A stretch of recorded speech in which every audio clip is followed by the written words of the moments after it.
Oke, halo semuanya. Kembali lagi bersama saya Safna. Di sini kami akan mengadakan podcast Kita Orang Hidup di Tanah Surga. Nah, Katong datang untuk menceritakan tentang sejarah dan perjalanan dari timur Indonesia. Nah, di episode ini kita akan menyibak sebuah kisah dari sebuah ohoy. Ohoy yang tenang, ohoy kecil di pesisir Kota Tual, Maluku Tenggara. Ohoy La Betawi. Dan di sini Safna nggak sendirian karena sekarang Safna lagi ada bersama abang yang asli dari Ohoy La Betawi. Kalau boleh Bang, perkenalan dulu Bang.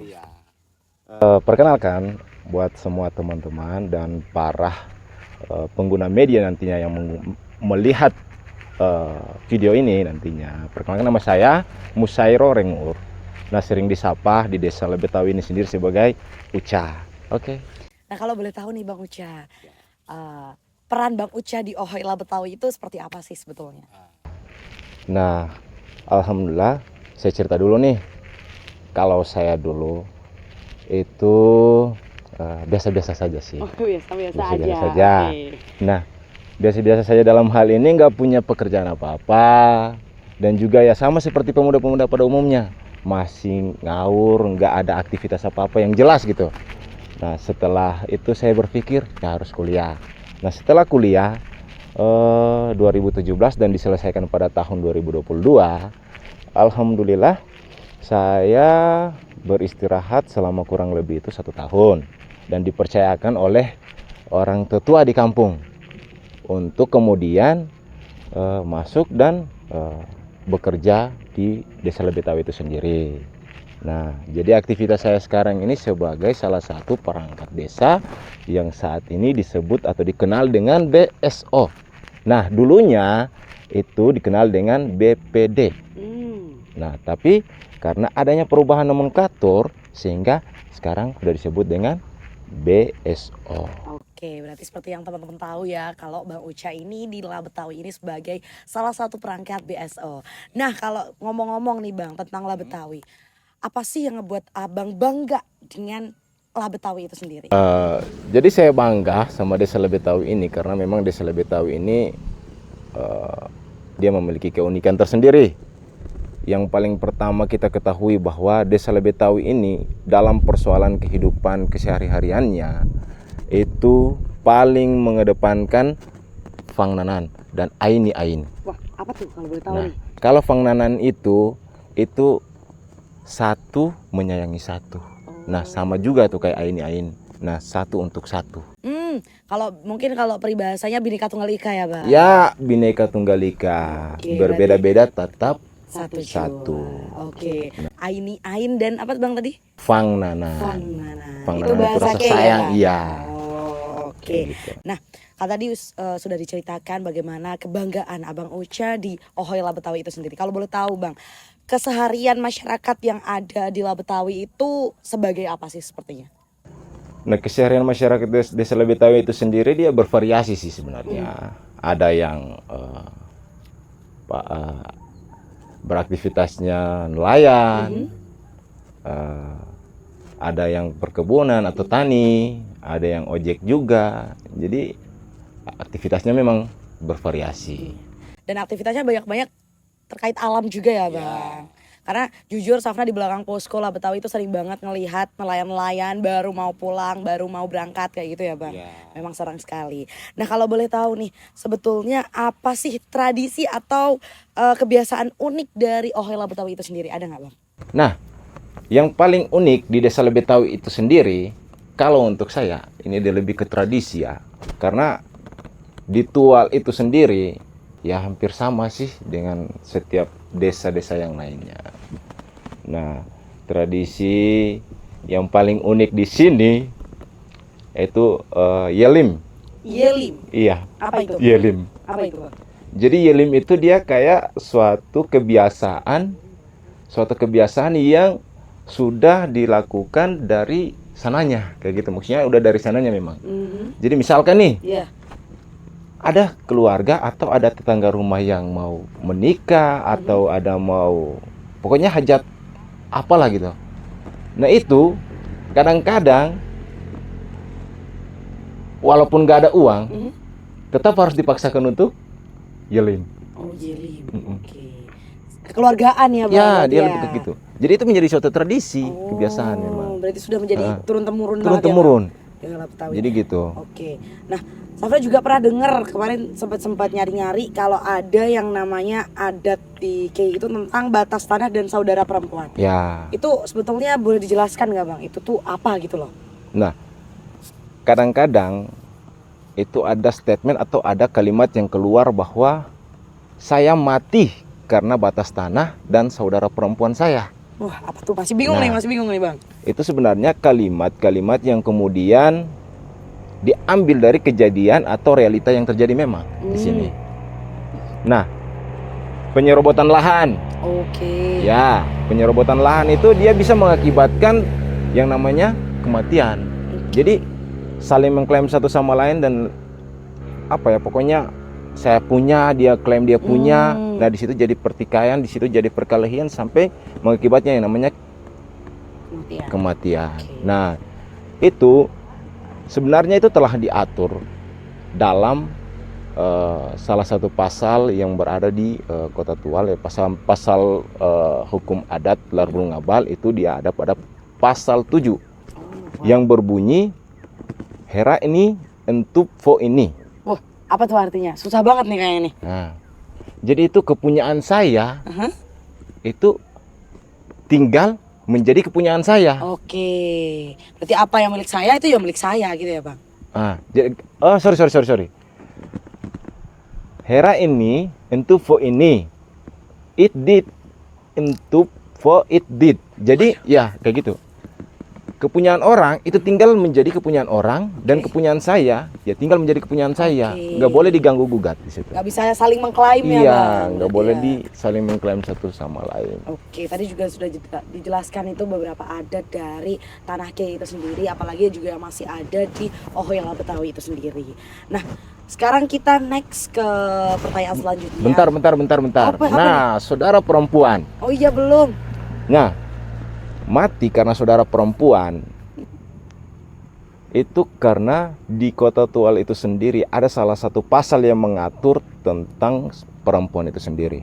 Nah, itu terletak pada pasal 6 yang berbunyi morjain fo mahiling. Nah, morjain fo mahiling itu tempat di mana perempuan dihargai, dihormati, dan dijunjung tinggi di situ. Berarti itu pasal-pasal yang mengatur kehidupan di Tanah Kei ya, Bang? Dia mengatur tentang kehidupan di Tanah Kei. Oh, berarti ada 7. Ada 7 pasal. Oh iya, tadi kita udah dengarkan beberapa pasal. 2 pasal yang dua udah saya pasal, sebutkan betul. tadi ya. Tadi untuk mengenai ada tentang batas tanah dan juga Saudara perempuan. Dan memang guys, fun fact aja, selama Safna di sini juga memang masyarakat yang ada di Lah Betawi ini sangat-sangat menghormati perempuan. Sangat-sangat menjunjung tinggi hak dari perempuan itu sendiri. Jadi nggak heran teman-teman dari timur sini, dari Lah Betawi, semuanya sangat-sangat baik dan sangat menghormati perempuan, menghargai banget, Bang. Ya, kurang lebih seperti begitu ya. Nah, kalau dari Lah Betawi itu sendiri, Bang, kan kita hidup bersama dengan alam, Bang. Ya. Kami di mana-mana ketemunya laut, ketemunya pantai. Apa sih sebetulnya tantangan terbesar dalam menjaga kelestarian alam itu sendiri? Karena kan sekarang kita tahu ya, Bang, di beberapa daerah mungkin udah ada yang pakai bom ikan, ada yang merusak terumbu karang. Nah, bagaimana cara Lah Betawi itu bisa melestarikan alam yang dipunya? Nah, ya sejujurnya saja dalam melestarikan alam yang begitu indah ini saat ini sangatlah susah kalau saya. Betul. Karena apa? Seiringnya perkembangannya zaman, yang dulunya itu cuman mancing, cuman jaring, bubuh. Nah, bubuh itu perangkap ya, perangkap ikan. Nah, kesini itu udah mulai ekstrim lagi tuh cara nangkapnya. Ada yang bom, ada yang bius dan lain sebagainya. Jadi ya alam di sini yang begitu indah, tapi toh masih saja dirusak juga tuh dengan cara-cara yang seperti begitu. Sehingga apa, saya pikir hal-hal yang seperti begini dia akan kan dampak yang tidak baik, dampak yang kurang baik itu nanti untuk generasi kita ke depan. Karena coba bayangkan sekarang nelayan kita di Desa Lebetawi ini udah menangkap ikan itu di luar dari pulau-pulau terdekat ini. Oh, Jadi iya? mereka ya dulunya itu dekat sama pulau-pulau. Kayak misal di Adranan gitu Ya, ya. Adranan. Tapi sekarang udah mulai jauh lagi dari Lebih Adranan. jauh, ya. Ya. Karena ikan itu udah punah, udah mulai agak punah di sini. Jadi mulai lebih beresiko lagi ya Bang Ya. untuk nelayan ya Bang. Lebih berisiko. Nah, saya juga secara pribadi saya nggak tahu gimana caranya, karena nah kayak bom bios ini kan udah dilarang sebenarnya. Sebetulnya ilegal. Sebetulnya ya, iya ilegal, tapi toh masih saja terjadi kayak gitu. Nah, sebenarnya kalau saya sih lebih ke kesadaran sih, Betul, kesadaran akan alam ini. Nah, kalau saya gitu. Tapi memang betul bahwa apapun itu yang kita lakukan tuh yang paling penting adalah kesadaran diri sendiri. Kalaupun kita mau menyadarkan orang lain tapi diri sendiri belum sadar juga tentunya gak akan berimpact. Karena apapun itu akan dimulai dari diri sendiri terlebih dahulu. Nah, menurut Abang juga nih kan tadi kita sudah mengulik beberapa, kalau ternyata di Labetawi itu ada beberapa alam yang tentunya indah. Yaps. Nah, kalau dari Abang sendiri kira-kira apa sih potensi wisata dari Labetawi itu sendiri? Nah, kalau desa Lebetawi itu sendiri dia memiliki potensi itu wisata Diffur, tahu kan? Pantai Diffur, ya. Nah, sekarang udah ditambah lagi tuh sama Rahan Tahit. Apa itu? Rahan Tahit itu rumah di pantai. Rumah pantai. Rumah pantai. Jadi potensinya di sini sangat begitu banyak sih kalau menurut saya secara pribadi. Yang pada umumnya orang mengenal itu wisata Diffur. Terus Rahan Tahit kurang lebih yang baru dibuka 2 tahun lah. Tinggal kalau saya dari potensi-potensi yang ada ini tinggal gimana caranya kita mengembangkan agar kemudian bisa menarik para orang yang kemudian minatnya itu lebih ke wisata. Nah, mungkin bisa dimain di makanannya. Embal ya? Iya. Contoh embal. Biak, dan lain sebagainya. Ya, karena jujur selama-sama di sini nggak pernah berhenti terpukau dari semua keindahan alam dari Labetawi itu sendiri. Bahkan di belakang posko sunsetnya aja cantik sekali. Nanti mungkin Saudara bisa masukin sedikit-sedikit footage ya Bang di sini untuk menunjukkan seberapa cantik Labetawi. Di Pantai Diffur kita juga bisa main-main di sana tentunya, dan tentunya tugas kita semua pemuda, semua masyarakat untuk mempromosikan lagi supaya wisata-wisata yang ada di Labetawi itu bisa kembali eksis Bang tentunya. Iya, nah itu sih. Terus tadi kita sudah menyinggol sedikit tentang makanan-makanan khas Bang. Makanan khas apa lagi sih dari Labetawi itu sendiri? Nah, kalau makanan khas itu dia lebih ke secara totalitas keseluruhan Kota Tual sih.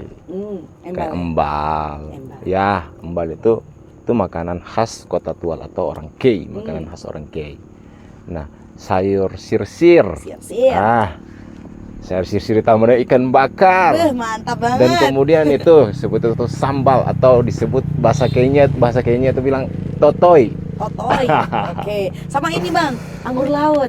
Ya, anggur laut. Apa bahasa Kenya? Itu disebut dengan lat. Lat, betul. Karena kemarin teman-teman KKN juga semua udah mencoba makanan-makanan sini dan itu mantap, just banget, enak banget guys. Dan semua makanan di sini tuh fresh banget, ikannya juga ya ampun enak banget. Bener-bener di sini tuh disajikan secara fresh dan juga embalnya itu bervariasi teman-teman. Jadi nggak cuma ada satu, dan embal itu kalau nggak salah dari sianida ya Bang? Ya, embal itu dia mengandung racun. Mengandung racun, tapi dimakan. Diperas, diolah, diperas airnya. Nah kan diparut dulu nih embalnya. Akarnya diparut, terus diperas airnya. Nah setelah diperas airnya, baru dibakar, digoreng dan lain sebagainya. Luar biasa banget. Pokoknya teman-teman yang belum pernah ke Tanah Kei, belum pernah ke Kota Tual harus nyobain ke Kota Tual, apalagi Labetawi, dan ketemu abang-abang di sini karena baik-baik banget teman-teman. Iya, harus lah. Nah, kalau kayak gitu nih Bang, tadi kita sudah mendengarkan beberapa percakapan kita nih. Apa sih harapan Abang untuk masa depan dari Labetawi itu sendiri Bang? Nah, Kalau saya sih secara pribadi lebih ke anak-anak mudanya ya. Kalau untuk desanya itu saya pikir sudah terlalu banyak sih penghargaan-penghargaan yang diberikan oleh desa. Untuk desa. Oke. Apa tuh? Iya. Apa Bang? Coba salah satu. Penghargaan administrasi desa terbaik. Oh, wow. Terus desa bebas narkoba. Oh, wow. Luar Iya. biasa. Pokoknya banyak lah penghargaan yang diberikan oleh Desa Lebetawi. Nah, saya lebih berharap ke pemuda-pemudanya itu. Nah, pemuda-pemuda di sini yang saya paling sangat mengharapkan itu saya melihat mereka di pagi hari neces-necesan buat berangkat kerja. Dan di sore hari pas waktu pulangnya kita bisa ngopi bareng gitu dan sambil menceritakan tentang pengalaman kerjanya atau aktivitasnya pada hari ini. Jadi lebih ke apa ya? Lebih ke pekerjaan sih saya. Itu berarti harapan saya, harapan kecil Bang Uca untuk para masyarakat dan juga pemuda di desa ini supaya nanti semoga bisa terlaksana dengan segera ya Bang. Amin. Nanti di pagi hari kita semua berangkat kerja. Di sore hari kita nyanset ngopi bareng ya Bang. Itu dia. Sambil cerita-cerita bagaimana hari ini. Gitu ya Bang. Iya, itu maunya. Nah, itu tadi teman-teman secuil seonggok cerita kita bareng Bang Uca. Dan kita juga bisa belajar dari Ohela Betawi itu sendiri bahwa kehidupan sederhana yang dekat dengan alam dan budaya menyimpan kebijaksanaan yang besar tentunya. Semoga cerita hari ini bisa menginspirasi semua orang yang telah menonton dan juga untuk bisa lebih mengenal tentang budaya-budaya dan alam yang ada di Kota Tual itu sendiri. Jangan lupa datang ke Kota Tual dan harus datang ke La Betawi ya Pak. Betawi dong, Agawi. Agawi, anak gaul La Betawi. Ketemu sama Agawi kan. Betul. Iya. Oke, terima kasih banyak Bang Uca. Iya, sama-sama. Sudah mau sharing-sharing dengan Safna hari ini. Karena nanti next time kita juga akan berbincang-bincang lagi tentunya ya Bang ya. Oke, itu saja teman-teman untuk episode kali ini. Sampai jumpa di episode selanjutnya. Kita orang hidup di Tanah Surga. Salam dari Timur, sampai jumpa.